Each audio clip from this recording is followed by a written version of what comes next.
16 website 300টির বেশি Facebook account ও 100টি x account চিহ্নিত করেছে সরকার।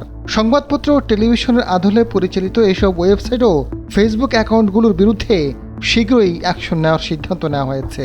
সোমবার জাতীয় সংসদের বাজেট অধিবেশনে লিখিত এক প্রশ্নের জবাবে এ তথ্য জানান তথ্য ও সম্প্রচার মন্ত্রী জহিরুদ্দিন স্বপন।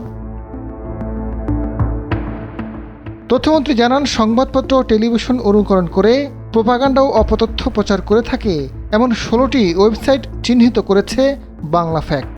বিভ্রান্তিকর ও মিথ্যা তথ্য ছড়ায় এমন 300টির অধিক ফেসবুক অ্যাকাউন্ট এবং 100টি এক্স অ্যাকাউন্ট চিহ্নিত করা হয়েছে।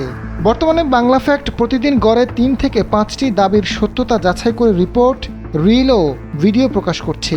গণমাধ্যম কর্মীদের সুবিধার্থে শীঘ্রই ফ্যাক্ট চেক ম্যানুয়াল প্রকাশিত হবে।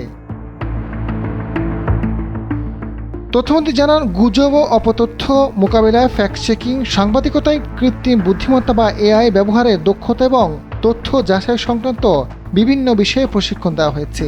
এ পর্যন্ত বাংলা ফ্যাক্ট 783টি ফ্যাক্ট চেক, বিশ্লেষণ ও অনুসন্ধানী প্রতিবেদন এবং ভিডিও বা রিল প্রকাশ করেছে। এর মধ্যে 229টি করা হয়েছে বর্তমান সরকার দায়িত্ব নেওয়ার পর। তথ্য ও সম্প্রচার মন্ত্রণালয়ের অধীন press institute Bangladesh PIB Bangla fact কার্যক্রম তৎপর রয়েছে।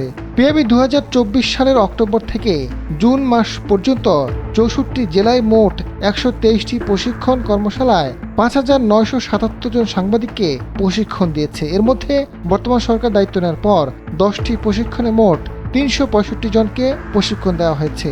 প্রতিটি প্রশিক্ষণে অন্তত একদিন প্রশিক্ষণার্থীদের গুজব মোকাবেলায় করণীয়, ফ্যাক্ট চেকিং এবং সাংবাদিকতায় কৃত্রিম বুদ্ধিমত্তার ব্যবহার বিষয়ে প্রশিক্ষণ দেওয়া হয়েছে।